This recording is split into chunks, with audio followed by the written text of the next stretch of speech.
नमस्कार दोस्तों, commerce academy के यूट्यूब पोर्टल पे आपका स्वागत है। आशा करते हैं कि आप सभी लोग अच्छे होंगे। और इस समय जो पेड बैच चल रहा है, उस पेड बैच में आप देखेंगे तो भक्ति काल आज समाप्त हो रहा है और कल से रीति काल प्रारंभ किया जाएगा। ये जो लेक्चर आप देखने जा रहे हैं, इस लेक्चर में और इसी क्या लगभग सभी लेक्चर में साहित्य का इतिहास जब लेकर हम लोग चलते हैं तो 7 रचनाओं को साथ में लेकर चलते हैं। 7 पुस्तक का स्रोत है और इस लेक्चर को जो आप देखने जा रहे हैं वीडियो पब्लिश है, सभी के लिए है। आप भी देख सकते हैं, चीज़ों को समझ सकते हैं। और साथ कौन कौन सी रचनाओं को हम लेकर चलते हैं साथ में साहित्य के इतिहास में, वो भी आपको बता दें।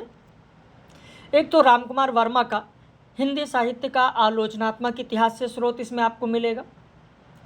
विश्वनाथ त्रिपाठी का हिंदी साहित्य का सरल इतिहास है। बच्चन सिंह का हिंदी साहित्य का दूसरा इतिहास है।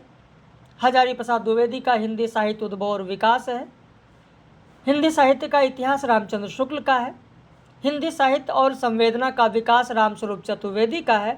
और हिंदी साहित्य का इतिहास डॉक्टर नगेंद्र का है। तो 7 रचनाओं को लेकर चलते हैं। अब इस लेक्चर को आप खुद देखिए और खुद चीज़ें समझ में आएंगी कि जो 7 रचनाओं से स्रोत जो लेकर चला जा रहा है, तो प्रश्न बाहर से कहाँ बनेगा।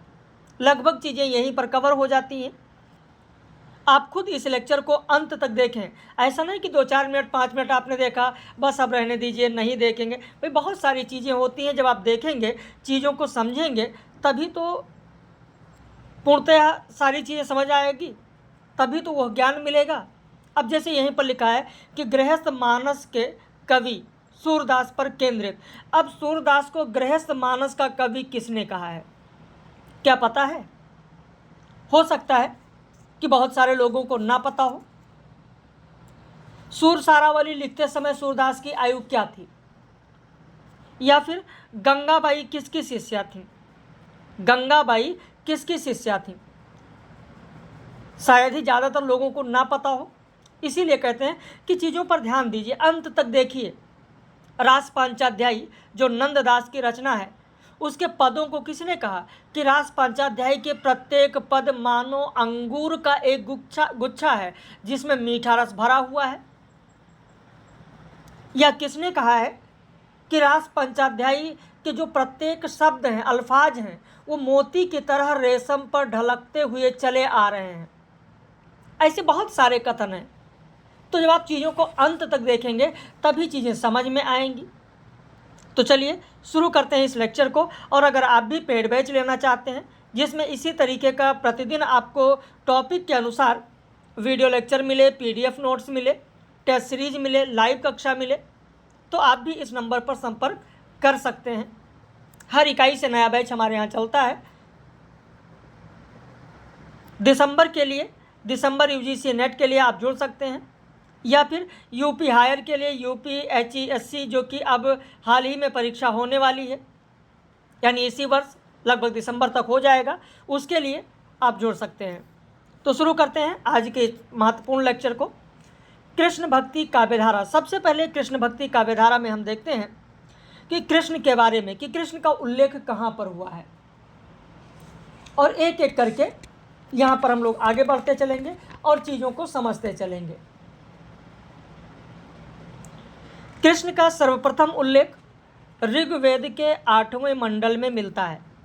संस्कृत साहित्य में कृष्ण के अलौकिक कर्मों का वर्णन ईसा पूर्व प्रथम शताब्दी के कवि अश्वघोष के बुद्ध चरित्र में मिलता है, जबकि राधा का पहला वर्णन किस रचना में मिलता है, तो गाथा सप्तशती में मिलता है। कृष्ण भक्त कवियों का आधार ग्रंथ क्या है? भागवत पुराण है। संस्कृत में जयदेव के गीत गोविंद की रचना करके कृष्ण भक्ति का प्रारंभ किया।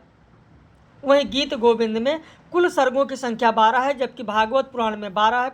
भागवत पुराण में भी 12 है। जब गीत गोविंद की बात आती है तो यह गीत गोविंद आप देखेंगे तो नंददास की रचना का भी आधार है। नंददास की जो रचना है रास पांचाध्यायी, उसका भी आधार यह गीत गोविंद है। राम और कृष्ण अत्यंत प्राचीन काल से भारतीय जनमानस की आस्था के केंद्र बिंदु रहे हैं। राम आदि काव्य के नायक हैं और कृष्ण महाभारत के सूत्रधार हैं। उपासना के क्षेत्र में कृष्ण की प्रतिष्ठा जितनी प्राचीन और महत्वपूर्ण है उतनी राम की नहीं है उपासना के क्षेत्र में। प्राचीनता की बात हुई है क्योंकि ऋग्वेद से, वैदिक कालीन से कृष्ण की बात हो रही है, भिन्न भिन्न अवतारों के रूप में बात हुई है। डॉक्टर नगेंद्र ने कहा है कि मध्यकालीन सगुण भक्ति के आराध्य देवताओं में भगवान श्री कृष्ण का स्थान सर्वोपरि है। कृष्ण भारतीय पुराण और इतिहास में सर्वाधिक वर्णित भी हुए हैं। दक्षिण के भक्त आचार्य में रामानुज को अगर छोड़ दिया जाए तो शेष सभी कृष्णोपासक थे, जिसमें मध्वाचार्य, विष्णु स्वामी, निम्बार्क का स्थान प्रमुख है। विष्णु स्वामी को ही शिष्य परंपरा में वल्लभाचार्य जी का प्रादुर्भाव हुआ, जो पुष्टि मार्ग के संस्थापक थे। वल्लभाचार्य सुल्तान सिकंदर लोदी और बाबर के समकालीन थे।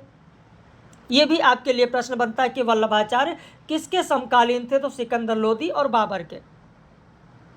कृष्ण भक्ति में वल्लभाचार्य के पुष्टि संप्रदाय का बहुत योगदान है। सूरदास इस शाखा के प्रतिनिधि कवि हैं। मीराबाई इस काव्यधारा के अमर कवयित्री हैं। ये वही मीराबाई हैं जिन्हें सुमित्रानंदन पंत ने पल्लव की भूमिका में कहा है। क्या कहा है? तो भक्ति के तपोवन की शकुंतला, भक्ति के तपोवन की शकुंतला ये कहा गया है सुमित्रानंदन पंत के द्वारा पल्लव की भूमिका में। यह भी कहा गया है कि राजपूताने के मरुस्थल की मंदाकिनी है मीराबाई। सुमित्रानंदन पंत ने पल्लव की भूमिका में यह भी कहा कि उन्होंने वासना के विष को पीकर प्रेमामृत बना दिया। तो ये बहुत सारे कथन हैं। इस तरीके के कथन जरूर आप लोग ध्यान रखें और परीक्षाओं में पूछे जाते हैं। वल्लभाचार्य के पुत्र विट्ठलनाथ ने 1565 में अष्टछाप की स्थापना की। इसमें वल्लभाचार्य के 4 शिष्य और विट्ठलनाथ के 4 शिष्य थे। अब वल्लभाचार्य के कौन शिष्य थे? तो सूरदास, परमानंदास, कुंभनदास और कृष्णदास थे, जबकि विट्ठलनाथ के शिष्यों में नंददास, चतुर्भुजदास, छीत स्वामी, गोविंद स्वामी थे। आप देखेंगे तो यहाँ से परीक्षाओं में खूब प्रश्न पूछा जाता है। यहाँ पर अगर आप समय लिखना चाहें तो लिख लें, कॉपी पेन होना चाहिए आपके पास। सूरदास का लिख लीजिए 1478, सूरदास का लिखिए 1478, परमानंदास का लिख लीजिए 1493, कुंभनदास का लिख लीजिए 1468, कृष्णदास का लिख लीजिए 1496, नंददास का लिख लीजिए 1533, चतुर्भुज दास का लिख लीजिए 1530, छीत स्वामी का लिख लीजिए 1515, गोविंद स्वामी का लिख लीजिए 1505। तो इस तरीके से जनकाल के अनुसार भी कभी कभी परीक्षा में प्रश्न पूछ लिए जाते हैं। और मैं तो बार बार आप लोगों से कहता हूं, जो लोग लगातार हमारे व्यूअर्स वो जानते होंगे कि कॉपी पेन लेकर बैठा करें। जो चीज़ें समझाई जाएं, बताई जाएं, उन्हें आप लिखते चलें। और ख़ास तौर पर जिनका एडमिशन हुआ है अभी आज सुबह में, जिनका एडमिशन कल हुआ है, वो लोग तो विशेष रूप से ध्यान रखें कि उनको तो डेली लेक्चर देखना है और कॉपी पेन लेकर बैठा करें। अष्टछाप के कवियों में कुंभनदास सबसे वरिष्ठ और नंददास सबसे कनिष्ठ थे। ये भी कई बार परीक्षाओं में प्रश्न पूछा जा चुका है। अष्टछाप कवियों में सूरदास का स्थान सर्वोपरि है और इन्हें ही कृष्ण भक्ति का प्रवर्तक माना जाता है। अष्टछाप के कवियों में गोविंद स्वामी संगीतज्ञ थे। वल्लभाचार्य के शिष्य पूरनमल खत्री ने गोवर्धन पर्वत पर श्रीनाथ का मंदिर बनवाया। कब? तो 1519 ईस्वी में, जिसका प्रबंध दायित्व कृष्णदास पर था, यानी कृष्णदास उस अधिकारी थे। मंदिर बनने के 11 साल बाद 1530 ईस्वी में वल्लभाचार्य जी का देहांत हो गया। ये स्रोत कहाँ से है? तो आचार्य रामचंद्र शुक्ल के हिंदी साहित्य के इतिहास में ये चीज़ें आपको देखने को मिलेंगी। स्रोत भी मैं बता दे रहा हूँ कि आचार्य रामचंद्र शुक्ल के हिंदी साहित्य के इतिहास में ये स्पष्ट रूप में लिखा गया है। प्रेम साधना में वल्लभाचार्य ने लोक मर्यादा और वेद मर्यादा दोनों का त्याग निषेध ठहराया। इस प्रेम लक्षणा भक्ति की ओर जीव की प्रवृत्ति तभी होती है जब भगवान का अनुग्रह होता है, जिसे पोषण या पुष्टि कहते हैं। और इसी से वल्लभाचार्य जी ने अपने मार्ग का नाम क्या रखा? तो वल्लभाचार्य ने रखा पुष्टि मार्ग। वल्लभाचार्य ने इसीलिए इसका नाम क्या रखा? तो पुष्टि मार्ग रखा है, पुष्टि मार्ग रखा। अब यहाँ पर एक एक चीज आप ध्यान दें। जब पुष्टि मार्ग की बात आती है तो पुष्टि मार्ग में 3 प्रकार के मार्ग, जीव और भक्त बताए गए हैं, और ये अक्सर परीक्षाओं में आपने देखा होगा पूछा जाता है। मर्यादा जीव, मर्यादा मार्ग, प्रवाह मार्ग, पुष्टि मार्ग। तो इसे वैदिक मार्ग भी कहा जाता है। इसके तहत कौन सा जीव आता है? मर्यादा जीव। भक्ति कौन सी है? मर्यादा भक्ति। मर्यादा भक्ति किसे कहते हैं? मर्यादा या मर्यादा जीव किसे कहते हैं? तो मर्यादा जीव उसे कहते हैं जो वेद की विधियों का अनुसरण करते हैं और स्वर्ग आदि लोक प्राप्त करते हैं। प्रवाह मार्ग, इसे लौकिक सुख भोग भी कहा जाता है। इसके तहत प्रवाह जीव और प्रवाह भक्ति होती है। प्रवाह जीव ऐसा जीव है जो संसार के प्रवाह में पड़े सांसारिक सुखों की प्राप्ति में ही लगे रहते हैं। पुष्टि मार्ग, इसे भक्ति मार्ग कहा जाता है, और इसके तहत पुष्टि जीव और पुष्टि या शुद्ध भक्ति होती है। पुष्ट जीव ऐसे जीव होते हैं जो भगवान के अनुग्रह का ही भरोसा रखते हैं और नित्य लीला में प्रवेश पाते हैं। वल्लभाचार्य की रचनाओं में अगर हम देखें तो पूर्व मीमांसा भाष्य है, उत्तर मीमांसा या ब्रह्मसूत्र भाष्य या आड़ू भाष्य है। इसे विट्ठलनाथ ने पूरा किया। शुद्धाद्वैतवाद का यही प्रधान दार्शनिक ग्रंथ है। तो आपसे परीक्षा में ये भी पूछ लिया जाता है कि शुद्धाद्वैतवाद किसका सिद्धांत, किसका वाद है, यह शुद्धाद्वैतवाद को किसने पूरा किया? यह शुद्धाद्वैतवाद का प्रधान दार्शनिक ग्रंथ कौन सा है? तो चाहे अणु भाष्य नाम मिले, ब्रह्मसूत्र भाष्य नाम मिले या उत्तर मीमांसा नाम मिले, कोई नाम मिल जाए, कोई दिक्कत नहीं है। इसके अलावा वल्लभाचार्य की रचना तत्वदीप निबंध भी है, श्रीमद् भागवत सूक्ष्म टीका और सुबोधनी टीका भी है। भक्ति काल में श्री कृष्ण की भक्ति को लेकर कई संप्रदायों का विकास हुआ, और इन संप्रदायों की चर्चा हम पहले कर चुके हैं, भक्ति काल के प्रारंभ में चर्चा कर चुके हैं। फिर भी थोड़ा सा आपको यहाँ बता दें। जैसे वल्लभ संप्रदाय, वल्लभ संप्रदाय के प्रवर्तक कौन है? वल्लभाचार्य हैं, है ना। उनकी जो मान्यता है वो कौन सी है? शुद्धाद्वैतवाद है। उनकी मान्यता शुद्धाद्वैतवाद दर्शन से मेल खाती है, जिसमें माया को कोई स्थान नहीं दिया गया है। तो ये पूरा जो पुष्टि मार्ग है वही इसमें है, तो इसको बहुत ज़्यादा समझाने की जरूरत नहीं है। राधा वल्लभ संप्रदाय, राधा वल्लभ संप्रदाय के प्रवर्तक कौन है? स्वामी हित हरिवंश, स्वामी हित हरिवंश। ये जब मैं आप लोगों को भक्ति आंदोलन का उद्भव पढ़ाया तो वहाँ पर पूरा विस्तार मैंने पढ़ा दिया है। इस संप्रदाय में प्रेम को भी भक्ति का मूलाधार बताया गया है। अनंत भावों और अनंत रूपों में नित्य क्रीड़ा करने वाला प्रेम ही परम तत्व है। डॉक्टर विजेंद्र स्नातक तो इस वल्लभ संप्रदाय के बारे में कहते हैं कि इस संप्रदाय में,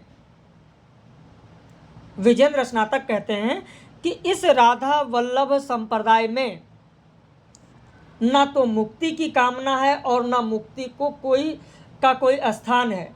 मुख्य रूप से नित्य विहार दर्शन ही जीवात्मा का उपास्य भाव है, जिसकी प्राप्ति केवल प्रेम से होती है। नित्य विहार के विधायक 4 तत्व हैं। कौन कौन है 4 तत्व? तो 4 तत्व उन्होंने कहा विजेंद्र स्नातक ने, कृष्ण हैं, राधा है, सहचरी हैं और वृंदावन है। वृंदावन है। राधा और कृष्ण नित्य विहारी हैं और जीवात्मा सखी भाव से उनके विहार दर्शन को परम सुख पाता है। तो ये इसमें बताया गया है। इसमें आप देखेंगे हित हरिवंश हैं, हरिराम व्यास हैं, ध्रुव दास हैं और नेही नागरी दास हैं। ये सब राधा वल्लभी संप्रदाय से हैं। गौड़ीय संप्रदाय की जब बात आती है तो आप देखेंगे चैतन्य महाप्रभु, ये मैंने पढ़ा है आपको कि चैतन्य महाप्रभु बंगाल के नवद्वीप नामक स्थान के निवासी थे और उन्होंने इस संप्रदाय का प्रवर्तन किया। इसका दार्शनिक भेद क्या है वो भी मैंने बताया, अचिंत्य भेदा भेद। तो ये सब सारी बातें पहले हो चुकी हैं। सखी संप्रदाय यानी हरिदासी संप्रदाय, सखी संप्रदाय या हरिदासी संप्रदाय, स्वामी हरिदास जी इसके प्रवर्तक हैं। तो ये सारी चीज़ें मैं आपको पढ़ा चुका हूँ। निम्बार्क संप्रदाय पढ़ा चुका हूँ। आचार्य रामचंद्र शुक्ल ने जयदेव के गीत गोविंद में कृष्ण भक्ति काव्य परंपरा का श्री गणेश माना है। यानी आचार्य रामचंद्र शुक्ल के अनुसार कृष्ण भक्ति काव्य परंपरा का प्रारंभ किस रचना से हुआ? तो जयदेव के गीत गोविंद से हुआ। ये किसने माना? आचार्य शुक्ल ने। उपरोक्त संप्रदायों से अलग मीरा और रसखान का नामोल्लेख कृष्ण भक्त कवियों में किया जाता है। इसके अलावा और भी कृष्ण भक्त कवि हैं, निपट निरंजन हैं, बनारसी दास हैं, प्रवीण राय हैं, सुंदर कुंवरी हैं, रतन कंवर हैं, मुबारक हैं, अनहद हैं, ताज हैं, शेख हैं आदि नामों का उल्लेख किया जाता है। कृष्ण भक्त कवियों की जो विशेषताएं हैं, उनकी जो रचनाएं हैं, उनकी जो विशेषताएं हैं, उन विशेषताओं पर पहले हम लोग 10 मिनट बात कर लेंगे। फिर इस काव्यधारा के जो प्रमुख कवि हैं, अष्टछाप के जो कवि हैं, उनकी चर्चा करेंगे। क्योंकि देखिए, जब कॉन्सेप्ट आपका क्लियर होता है कि इस रचना में क्या है, देखिए होता यह है कि जब आप काव्यगत विशेषताएं पढ़े होते हैं तो जो पंक्तियां परीक्षा में पूछी जाती हैं तो वह पंक्तियां जरूर समझ में आ जाती हैं कि पंक्तियां किस काल की हो सकती हैं या किसकी हो सकती है, ये भी थोड़ा बहुत अंदाजा आपको हो जाता है। यह काव्यगत विशेषताएं सीधे सीधे कभी कभी पूछ ली जाती हैं।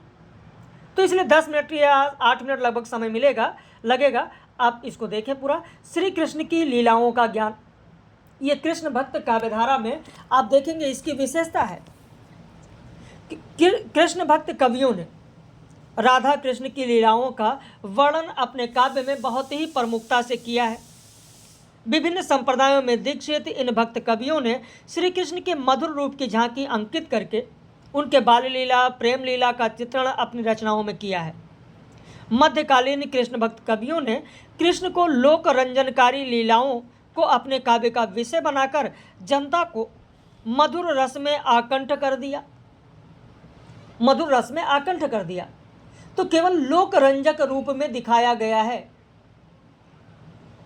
इसमें आप देखेंगे कि बाल कृष्ण की वात्सल्यता से पूर्ण लीलाएं, बाल गोपालों के साथ सख्य रूप स्थापित करती लीलाएं, ब्रज की गोपियां व राधा के साथ रास रचाने वाली माधुर्यमयी लीलाएं संपूर्ण कृष्ण भक्ति काव्य में है। लेकिन कृष्ण ब्रजवासियों को भय मुक्त करने के लिए पूतना वध है, शेषनाग वध है, ये सब लीलाएं करते हैं। तो ये सारी चीज़ आपको देखने को मिलेगी। तो लीला वर्णन में आप देख सकते हैं कि प्रगट भय हरि श्री गोकुल में, नाचत गोपी गोप परस्पर आनंद प्रेम भरे हैं मन में, और ग्रह ग्रह में गोपी सब निकसी कंचन थार धरे हाथन में, परमानंद को ठाकुर प्रगटे नंद जसोदा के घर में। ये पद किसका है? परमानंद जी का यह पद है। तो ये भी परीक्षा में आता है कि यह पद किसका है, पद भी पूछ लिए जाते हैं कभी कभी। आजु महामंगल निधि भाई, मनमोहन आनंद निधि प्रगटी श्री राधा सुखदाई, और सब श्रुतियन की संपत्ति आई ब्रज जूती मन भाई, हरस हरस नाचत सब ब्रज नंदन बांटत विविध बधाई, पंच शबद बाजे बाजत धुन दिसिन दिसिन हरि छाई, नंद जसोमति सब सुख राच्यो फूले कुंवर कन्हाई, और सुर विमान छायो नभ जय जय कुसुमावली बरसाई, चतुर्भुज दास लाल मन वांछित फल पूरण परिपूरणताई। तो यहाँ पर जो लीलाओं का वर्णन किया गया, यह पद किसका है? चतुर्भुज दास का है। वात्सल्यता की अगर बात करते हैं तो कृष्ण के जन्म से उनके मथुरा जाने तक के समय को चित्रित करते हुए कृष्ण भक्त कवियों ने बाल कृष्ण के अनेक वात्सल्यता से पूर्ण चित्र प्रस्तुत किए हैं। सूरदास ने सूरसागर में वात्सल्य का अद्भुत चित्र प्रस्तुत किया है कि शोभित कर नवनीत लिए, घुटुर न चलत रेणु तन मंडित मुख दधिलेप किए। तो ये जो पद है, ये पद भी बहुत बार परीक्षाओं में आप देखेंगे पूछा गया है। हजारी प्रसाद द्विवेदी ने, तो सूरदास के वात्सल्य पर टिप्पणी करते हुए लिखते हैं कि बाल कृष्ण की चेष्टाओं के चित्रण में कवि कमाल की होशियारी और सूक्ष्म निरीक्षरता का परिचय देता है। न उसे शब्दों की कमी है, न अलंकार की, न भावों की, न भाषा की। और कहते हैं, मैया कब ही बढ़ेगी चोटी, कित बार मुँह दूध पियत भय, आज यह अजहू है छोटी, और तू जो कहत बल की बेनी, जो होए है लंबी मोटी।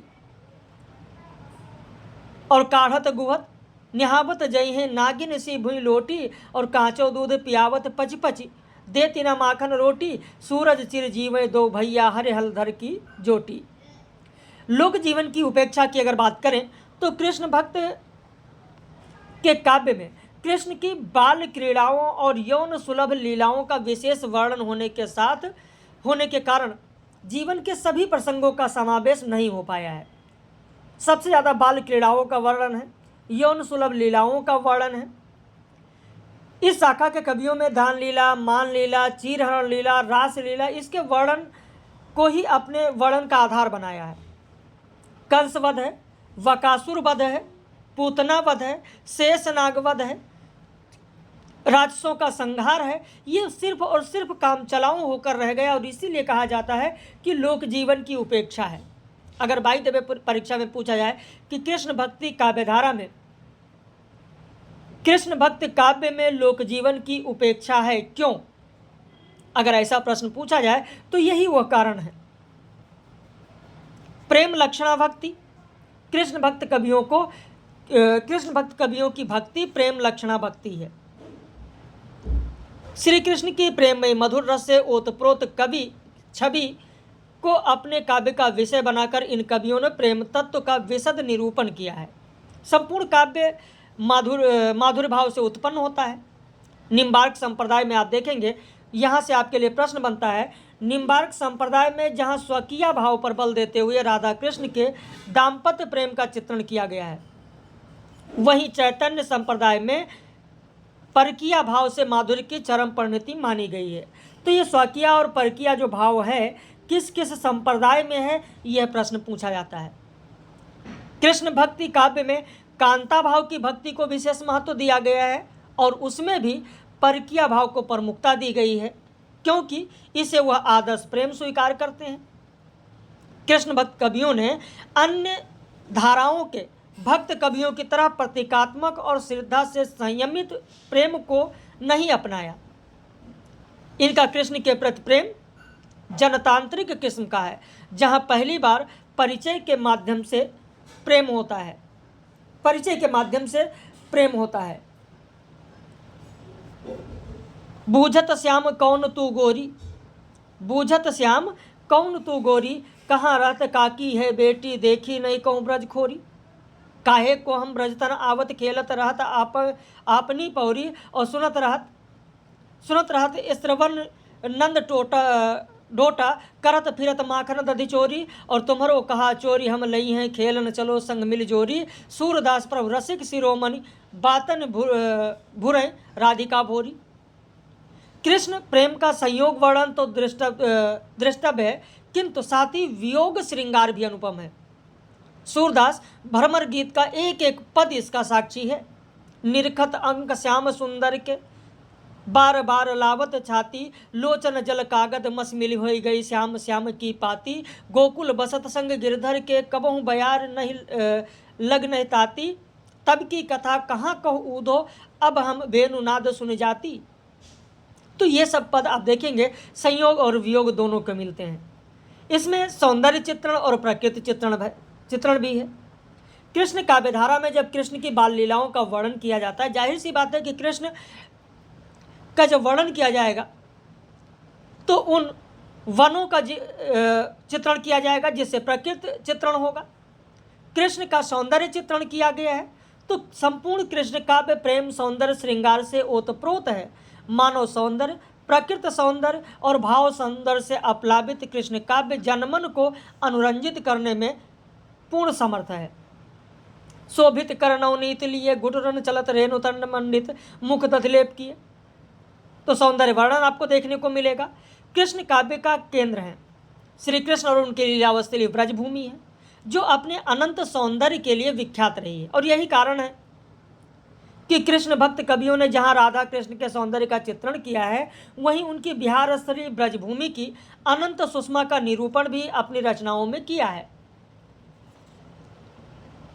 और तभी लिखते हैं कि बिन गोपाल बैरन भई कुंजे,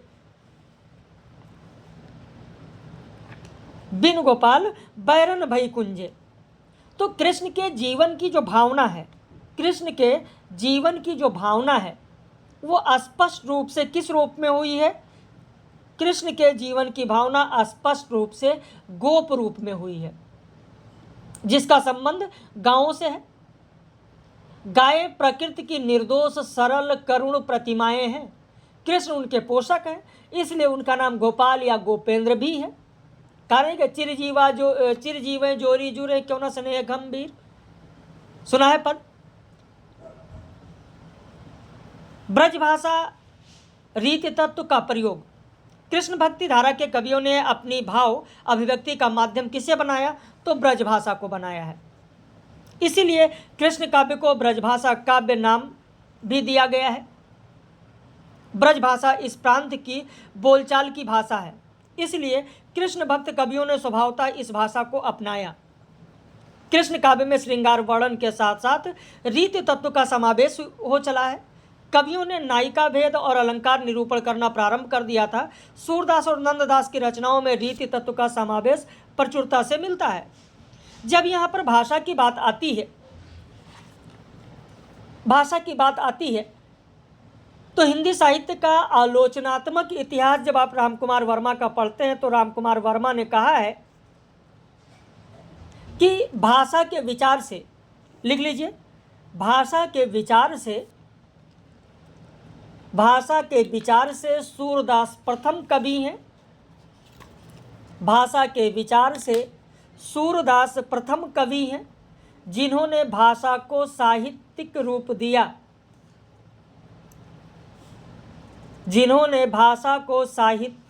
दिया, ये रामकुमार वर्मा हिंदी साहित्य का आलोचनात्मक इतिहास में कहते हैं। वह यह भी कहते हैं कि सूरदास हिंदी साहित्य के महाकवि हैं। सूरदास, लिख लीजिए, सूरदास हिंदी साहित्य के महाकवि हैं, क्योंकि उन्होंने न केवल भाव और भाषा के दृष्टिकोण से साहित्य को सुसज्जित किया। सूरदास हिंदी साहित्य के महाकवि हैं, क्योंकि उन्होंने न केवल भाव और भाषा के दृष्टिकोण से साहित्य को सुसज्जित किया, वरन साहित्य क्षेत्र में ब्रजभाषा के सहारे कृष्ण काव्य की एक विशिष्ट परंपरा को जन्म दिया। तो ये रामकुमार वर्मा कहते हैं हिंदी साहित्य के आलोचनात्मक इतिहास में। सूरदास के साहित्य लहरी में नायिका भेद और अलंकार वर्णन किया गया है, जबकि नंददास ने रस मंजरी में नायिका भेद, हाव भाव, रति का विशद निरूपण किया है। नंददास के विरह मंजरी में विरह के काव्य शास्त्रीय भेद समझाए गए हैं। श्री कृष्ण की शोभा को लेकर नखशिख वर्णन की परंपरा चल रही थी और इसी को आधार लेकर ऋतु वर्णन भी प्रारंभ किया गया। तो इस प्रकार कृष्ण भक्ति में ही रीति शास्त्र की नींव पड़ गई। रामकुमार वर्मा ने कहा है कि कृष्ण काव्य का वर्ण विषय कृष्ण भक्ति में ही सीमित न रहकर नखशिख, ऋतु वर्णन और नायिका भेद में विस्तार पाने लगा। इस समय भाषा परिमार्जित हो गई थी, अतः अलंकार योजना की भाषा के साथ होने लगी थी। ये रामकुमार वर्मा ने हिंदी साहित्य के आलोचनात्मक इतिहास में कहा है। गीत शैली, काव्य रूप भाषा शैली का प्रयोग। कृष्ण काव्यधारा लोकरंजक कृष्ण के प्रति प्रेम की गहन अनुभूति का काव्य है। अनुभूति की गहनता के कारण इन कवियों की रचनाएं मुक्तक पदों में मिलती हैं और इन पदों में उन्मुक्त किस्म की प्रबंध भी दिखाई देती है, इसलिए इसे लीला पद भी कहा जाता है। इन कवियों ने बिंबों और प्रतीकों का भी सफल प्रयोग किया है। कृष्ण ब्रह्म के प्रतीक हैं, कृष्ण ब्रह्म के प्रतीक है और गोपियां आत्मा की प्रतीक है। ये भी बहुत ही महत्वपूर्ण तथ्य है।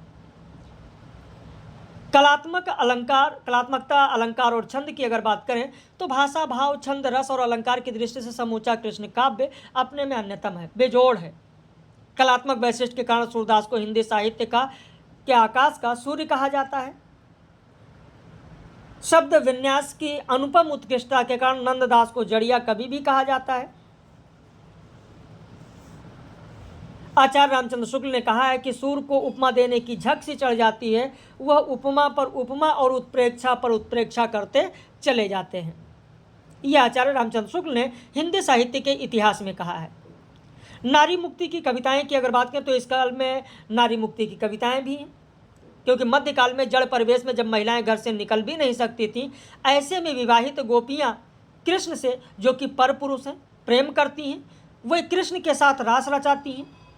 ये पहली भक्ति परंपरा है जहां मीराबाई जैसी महान भक्ति कवयित्री, जिनके पदों में नारी मुक्ति के स्वर सुनाई देते हैं, जिनके प्रेम में मस्ती है, सामाजिक नियंत्रण की बेबसी नहीं है। पग घुंघरू बांध मीरा नाची रे, सुना होगा। युग जीवन की अनुपस्थिति। कृष्ण भक्त कवि श्रृंगार व वात्सल से पूर्ण लीलाधारी पक्षों का चित्रण करने में मग्न थे। उनकी कविताएं स्वप्न की तरह सुहावनी तो है, लेकिन सामाजिक जीवन के प्रति गंभीरता व प्रतिबद्धता का उसमें अभाव है। क्यों अभाव है? सामाजिक प्रतिबद्धता नहीं है। नंददास की जब बात आती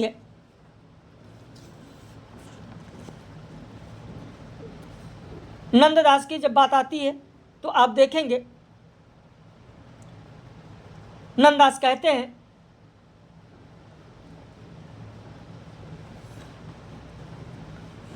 कुंभन दास, यहां पर कुंभन दास कर लीजिए। कुंभन दास कहते हैं, संतन को कहाँ सीकर सो काम, आवत जात पनैया टूटी, बिसर गयो हर नाम, जाके मुंह देखे दुख लागे, ताको करबो परी सलाम, और कुंभन दास लाल गिरधर बिन सब बेकाम। तो यहां पर ये सारी चीजें आप देखेंगे, कुंभन दास का ये कथन है। तो इससे युग जीवन की अनुपस्थिति है। भ्रमर गीत की मौलिक उद्भावनाएं भी इसमें की गई हैं। कृष्ण भक्ति कवियों ने भ्रमर गीत परंपरा के द्वारा गोपियों के ऊधों के तर्क वितर्कों के माध्यम से सगुण की निर्गुण पर और भक्ति की ज्ञान पर विजय स्थापित की है। गोपियां जो कृष्ण के लोक रंजक रूप पर मोहित हैं, वह निर्गुण ब्रह्म के उपासक ऊधों पर व्यंग करती हैं। क्या व्यंग करती हैं?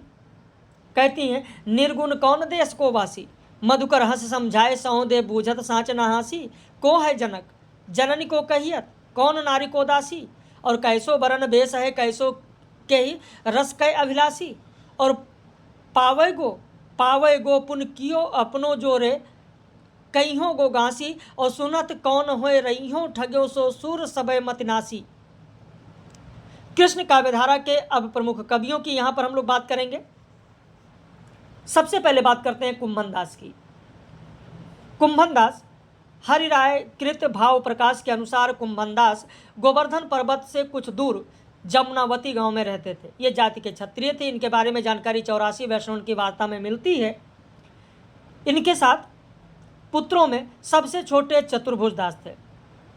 कुंभन दास के पद राग कल्पद्रुम, राग रत्नाकर, वर्षोत्सव कीर्तन, वसंत धमार कीर्तन में मिलता है।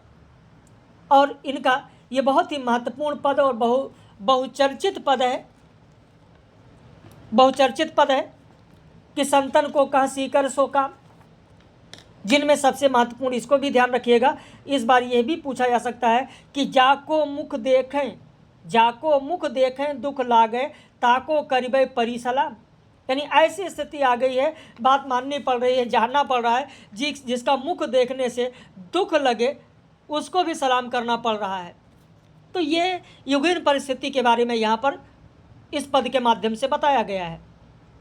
परमानंद दास की बात करें तो सूरदास के बाद वात्सल्य में दूसरा स्थान इन्हीं का है, परमानंद दास का। इनकी रचना परमानंद सागर, दान लीला, ध्रुव चरित, ये इनकी रचनाएं हैं। परमानंद सागर सूर सागर की पद्धति पर लिखा गया है। परमानंद सागर सूर सागर की पद्धति पर लिखा गया है, पर इसमें सूर्य के समान, इसमें सूर्य के सागर का विस्तार, ना तो इसमें सूर्य के सागर का विस्तार है और ना ही गहराई है। स्थान स्थान पर रीति के मणि माणिक चमकते हुए अवश्य दिखाई पड़ते हैं। पदों के चरण सधे हुए और भाषा संस्कृत निष्ठ है। कृष्णदास के बारे में अगर बात करें तो कृष्णदास श्रीनाथ मंदिर के अधिकारी थे। इनकी रचनाएं जुगलमान चरित, भ्रमर गीत, प्रेम तत्व निरूपण है। गोविंद स्वामी की अगर बात करें तो गोविंद स्वामी बहुत कुशल संगीतज्ञ थे। तानसेन इनसे संगीत गायन सीखते थे। छीत स्वामी बीरबल के पुरोहित थे। गोवर्धन पर्वत के निकट पुंछरी नामक स्थान पर तमाल वृक्ष की छाया में रहते थे। चतुर्भुज दास के पदों का संकलन चतुर्भुज कीर्तन संग्रह के कीर्तनावली दानलीला नाम से है। नंददास की अगर बात करें तो साहित्यिक दृष्टि से सूरदास के बाद इन्हीं का स्थान है। नंददास की अगर बात करें तो काव्य सौष्ठव और भाषा के प्रांजलता में सूरदास के बाद इन्हीं का स्थान आता है। इनके यश का आधार रास पंचाध्यायी है। कुछ लोगों के अनुसार नंददास तुलसीदास के छोटे भाई थे। कहीं पर लिखना चाहे तो लिख लें, तुलसीदास के भाई, तुलसीदास के भाई। रास पंचाध्यायी जो कि रोला छंद में है, रास पंचाध्यायी रोला छंद में है। इसी रचना पर इन्हें जड़िया कवि कहा गया है और इस रचना को वियोगी हरि ने हिंदी का गीत गोविंद कहा है। रास पंचाध्यायी श्रीमद् भागवत के अनुसार 5 अध्यायों में विभक्त है। इसमें रासलीला का वर्णन है। इसे भागवत का स्वच्छंद या पदानुवाद समझना चाहिए। रास पंचाध्यायी के बारे में कुछ चीज़ें आप लिख लें कि रास पंचाध्यायी का आधार 3 ग्रंथ हैं। रास पंचाध्यायी का आधार है एक तो भागवत पुराण, लिख लीजिए भागवत पुराण। भागवत पुराण का 10वें स्कंद में अध्याय 29 से लेकर 33 तक।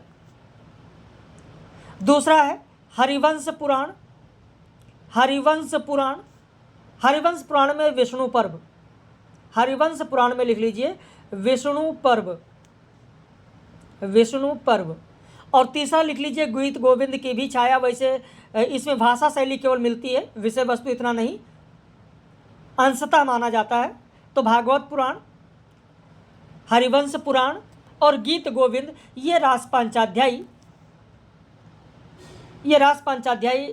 के आधार ग्रंथ हैं।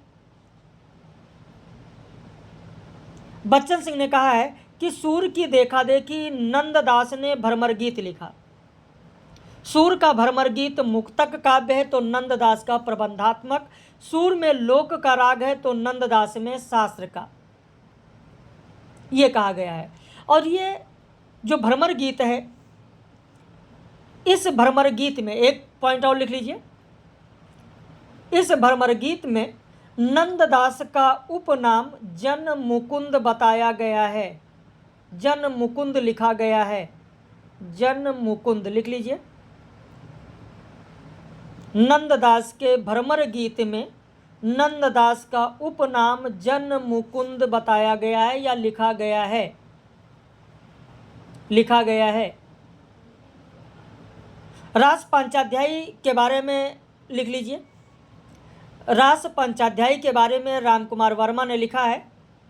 रास पंचाध्यायी के बारे में रामकुमार वर्मा ने लिखा है, क्या लिखा है कि रास पंचाध्यायी के प्रत्येक पद, रास पंचाध्यायी के प्रत्येक पद मानो अंगूर का एक गुच्छा है, मानो अंगूर का एक गुच्छा है जिसमें मीठा रस भरा हुआ है, जिसमें मीठा रस भरा हुआ है। रामकुमार वर्मा का एक कथन और लिखें, इसके अल्फाज या बोली या भाषा, शब्द लिख लीजिए, इसके शब्द मोती की तरह रेशम पर ढलकते हुए चले आते हैं। लिख लिया। बाबू गुलाब राय के अनुसार नंददास की रचनाओं में गोपियों में बुद्धिवाद का बाहुल्य है। नंददास की रचनाएं अनेकार्थ मंजरी, मान मंजरी, रस मंजरी, रूप मंजरी, विरह मंजरी, ये सब रचनाएं यहाँ पर आप देख रहे हैं, जिसकी चर्चा हमने तो कर ही दी है। एक पॉइंट मैंने बताया था, अगर लिखना चाहें तो आप लिख लें। गंगाबाई, अभी मैंने बताया था, गंगाबाई के बारे में लिख लें, तब आगे बढ़ते हैं। गंगाबाई विट्ठल नाथ की शिष्या थी। गंगाबाई किसकी शिष्या थी? गंगाबाई विट्ठल नाथ की शिष्या थी, लिख लीजिए। अब आप कहेंगे सर किसने कहा है, किसके अनुसार माना जाए? लिख लीजिए, क्योंकि हम तो पूरे स्रोत के साथ ही चलते हैं ना। वियोगी हरि, वियोगी हरि पूरे साक्ष्य के साथ आप लोगों को पढ़ाया जाता है, ताकि परीक्षा में अगर प्रश्न आए तो साक्ष्य मांगा जाए तो कम से कम आप दे सकें। वियोगी हरि के अनुसार, वियोगी हरि के अनुसार। सूरदास के बारे में अगर पढ़ें तो नाभादास के भक्तमाल, गोकुलनाथ का 84 वैष्णवन की वार्ता, यदुनाथ का वल्लभी दिग्विजय निज वार्ता में इनके बारे में जानकारी मिलती है। इनके देहावसान पर विट्ठलनाथ ने कहा था, विट्ठलनाथ ने क्या कहा था? तो विट्ठलनाथ ने कहा था कि पुष्टि मार्ग को जहाज जात है, सो जाको कुछ लेना हो सो लेऊ। इनकी रचनाएं सूरसागर, सूरसारावली, साहित्य लहरी, सूर पचीसी, सूर रामायण, सूर साठी, राधा रस के लिए सब रचनाएं हैं। सूर सारावली के बारे में आप लिख सकते हैं कि रामकुमार वर्मा ने हिंदी साहित्य के आलोचनात्मक इतिहास में कहा है कि सूर सारावली लिखते समय सूरदास की आयु 67 वर्ष की थी। ऐसा माना जा सकता है। कई साक्ष्य उन्होंने दिए कि सूर सारावली लिखते समय सूरदास की आयु 67 वर्ष की थी, 67 वर्ष की थी। सूरसागर श्रीमद्भागवत को आधार बनाकर लिखा गया। हजारी प्रसाद द्विवेदी ने सूरसागर को स्त्री चरित्र का विशाल महाकाव्य कहा है। बहुत ही महत्वपूर्ण तथ्य है। हजारी प्रसाद द्विवेदी ने कहा, सूरदास ही ब्रजभाषा के प्रथम कवि हैं और लीलागान का महान समुद्र सागर ही उनका प्रथम काव्य है। वल्लभाचार्य ने दीक्षा देने से पहले एक बार सूरदास को कहा था कि सूर होय के घिघियात काहे को हो, कुछ भगवत लीला वर्णन करो। क्योंकि कुछ पद जब सूरदास ने सुनाया तब वल्लभाचार्य ने कहा, 2 पद उन्होंने सुनाया था, उसी पर वल्लभाचार्य ने कहा कि सूर होकर काहे घिघियात हो, कुछ भगवत लीला वर्णन करो। क्योंकि इससे पहले तो ऐसा माना जाता है कि इससे पहले भजन कीर्तन किया करते थे। सूरदास से पहले भजन गाया करते थे, लीला वर्णन के पद नहीं गाते थे। लेकिन जब वल्लभाचार्य से दीक्षा ली, वल्लभाचार्य ने कहा कि सूर होय के काहे को घिघियात हो, कुछ भगवत लीला करो, तब से इन्होंने भगवत वर्णन शुरू किया। सूरदास की रचनाओं का सर्वप्रथम संपादन कोलकाता से 1841 ईस्वी में राग कल्पद्रुम नाम से हुआ। सूर सारावली को सूरसागर की विषय सूची कहा जाता है। सूर साहित्य में भ्रमर गीत काव्य परंपरा का प्रवर्तन सूरदास ने किया। सूरसागर के बारे में चंद्रबली पांडे ने कहा है कि यह लीला प्रबंध काव्य या भाव प्रबंध काव्य है। ब्रजेश्वर शर्मा ने कहा कृष्ण चरित्र का महाकाव्य है। हजारी प्रसाद द्विवेदी ने कहा गीत काव्यात्मक मनोरंग पर आधारित विशाल महाकाव्य है। भ्रमर गीत जिसे उपालंब काव्य भी कहा जाता है, आचार्य शुक्ल ने भ्रमर गीत को क्या कहा है? तो ध्वनि काव्य कहा है, ध्वनि काव्य कहा है। हजारी प्रसाद द्विवेदी ने क्या कहा है? तो यहां पर देखें, हजारी प्रसाद द्विवेदी ने कहा है कि जब सूरदास जब अपने विषय का वर्णन शुरू करते हैं तो मानो अलंकार शास्त्र हाथ जोड़कर उनके पीछे दौड़ा करता है। उपमाओं की बाढ़ सी आ जाती है, रूपकों की वर्षा होने लगती है, संगीत के प्रवाह में कवि स्वयं बह जाता है। सूरदास जहाँ पुत्रवती जननी के प्रेम पल्लवित हृदय को छूने में समर्थ हुए हैं, वहीं वियोगिनी माता के करुणा विगलित हृदय को भी छूने में समर्थ हुए हैं। यशोदा के बहाने सूरदास ने मातृ हृदय का ऐसा स्वाभाविक सरल हृदयग्राही चित्र खींचा है कि आश्चर्य होता है। वहीं रामकुमार वर्मा ने कहा है, बहुत ही महत्वपूर्ण तथ्य है, रामकुमार वर्मा का लिख लीजिए। रामकुमार वर्मा ने कहा है कि सूरदास ने जो श्रृंगार लिखा है, सूरदास ने जो श्रृंगार लिखा है उसकी एक बूंद भी ये बेचारे कभी नहीं पा सके हैं। सूरदास ने जो श्रृंगार लिखा है उसकी एक बूंद भी ये बेचारे कभी नहीं पा सके हैं। जिस प्रकार दीपक की उज्जवल शिखा से काजल निकलता है, क्योंकि आप जब दीपक जलाते हैं आपको पता होगा, जब दीपक जलता है ऐसे और इसके ऊपर कहीं रख दिया जाए, यहाँ ऊपर से कोई चीज़ लगा दिया जाए तो यहाँ पर आप देखें कालिख जम जाती है ऊपर, है ना। और ये जो उज्जवल शिखा होती है इसी से कालिख निकलती है। तो रामकुमार वर्मा ने कहा कि जिस प्रकार दीपक की उज्जवल शिखा से काजल निकलता है, उसी प्रकार सूर्य के उज्जवल और तेजोमय पवित्र श्रृंगार से 18वीं 19वीं सदी का कलुषित श्रृंगार उत्पन्न हुआ है। तो ये कहा गया है रामकुमार वर्मा के द्वारा।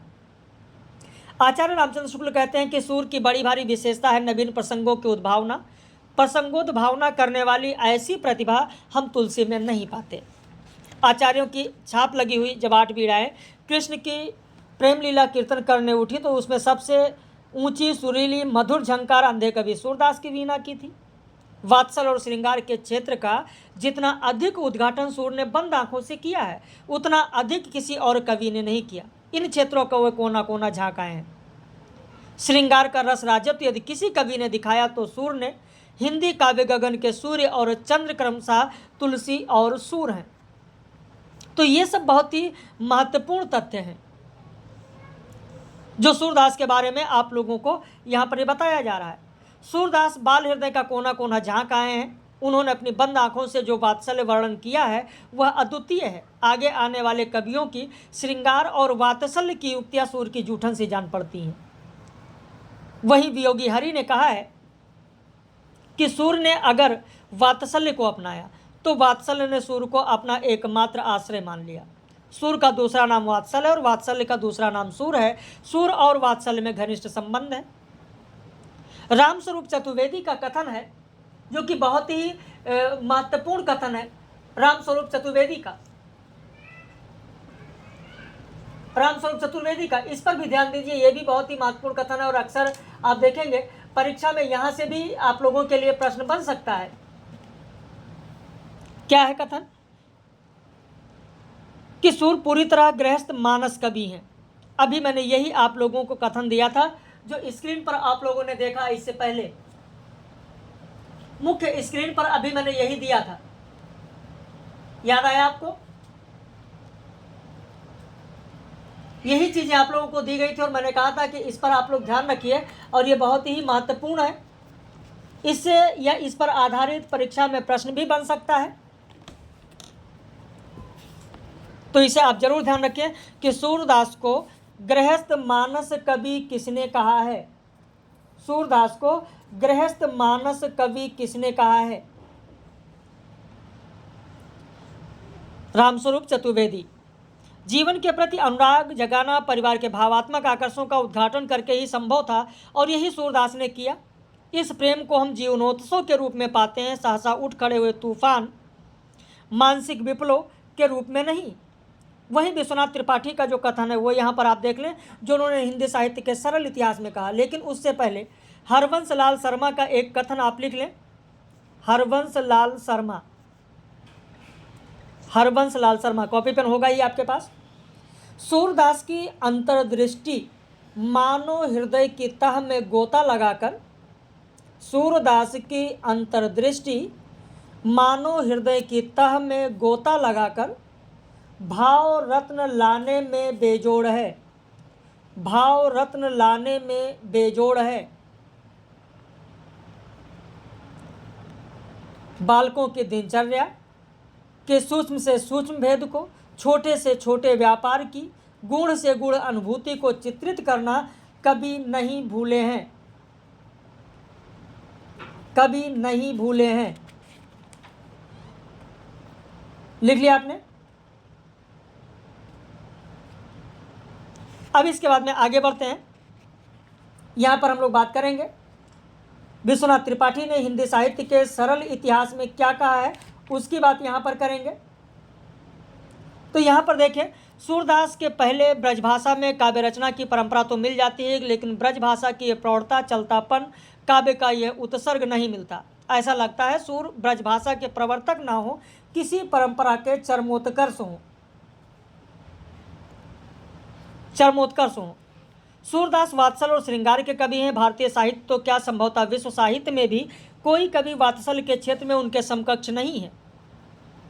सूरदास ने वात्सल्य और श्रृंगार का वर्णन लोक सामान्य की भावभूमि पर किया है।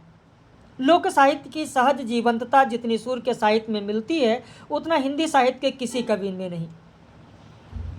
सूर की बाल लीला वर्णन अपनी सहजता, मनोवैज्ञानिकता और स्वाभाविकता में अद्वितीय है। उनका काव्य बाल चेष्टाओं के अस्वाभाविक मनोहर दृष्टि का भंडार है। गेय पदों में सूरदास ने पूरे ब्रज की जो दारुण व्यथा उभारी है, यह व्यथा प्रभाव की दृष्टि से नाटकों और महाकाव्यों में मिलने वाली करुणा के समान है। सूर के यहाँ राधा कृष्ण का प्रेम परिचय से विकसित होता है और यह प्रकृति और कर्म क्षेत्र की पृष्ठभूमि में पुष्पित पल्लवित होता है। गोचारण जीवन में प्रकृति का पूरा अवकाश है। सूर के राधा कृष्ण की प्रेम लीला में प्रकृति, गाय, ग्वाल, बाल महत्वपूर्ण स्थान है। इसी से उनके प्रेम लीला जीवन से कहीं कटी अलग थलग नहीं है। राधा और कृष्ण के प्रथम परिचय का जो चित्र सूर ने खींचा है, वह उनके लोक जीवन का है।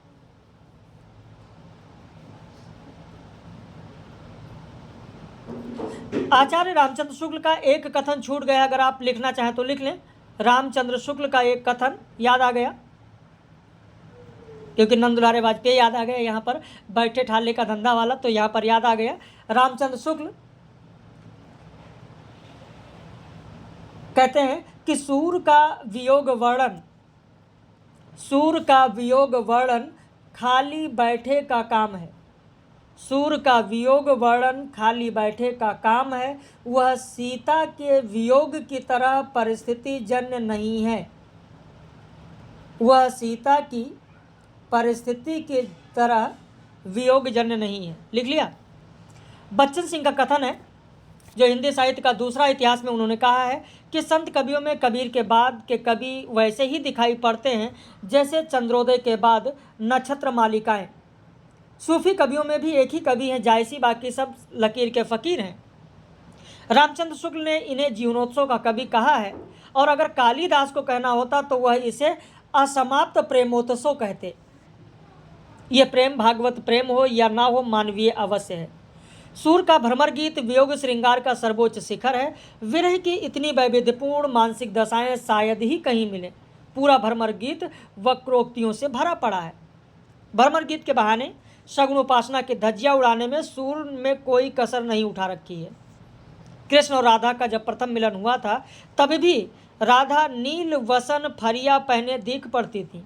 नील रंग सूरसागर के किनारे से शुरू होता है और वहाँ तक फैलता जाता है जिसका कोई छोर नहीं है, और यहीं पर सूरसागर का समापन होता है। वही राम कुमार वर्मा का कथन है कि बाल कृष्ण के सहसों में, श्री कृष्ण के मचलने में, माँ यशोदा के दुलार में हम विश्वव्यापी माता पुत्र का प्रेम देख सकते हैं।